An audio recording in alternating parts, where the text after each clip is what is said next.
Iklab adalah hukum tajwid, hanya huruf ba sangat mudah.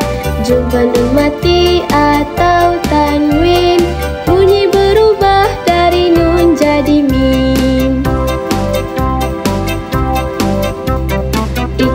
Iklab sangat mudah, jumpa huruf ba itu tandanya. Jadi bunyi mim baca dengung, tutup bibir terus sambung.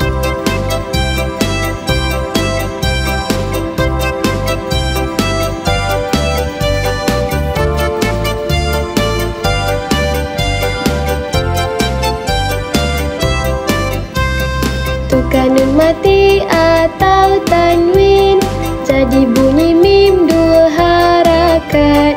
Dibaca dengung dengan lembut, tutup bibir terus sambung.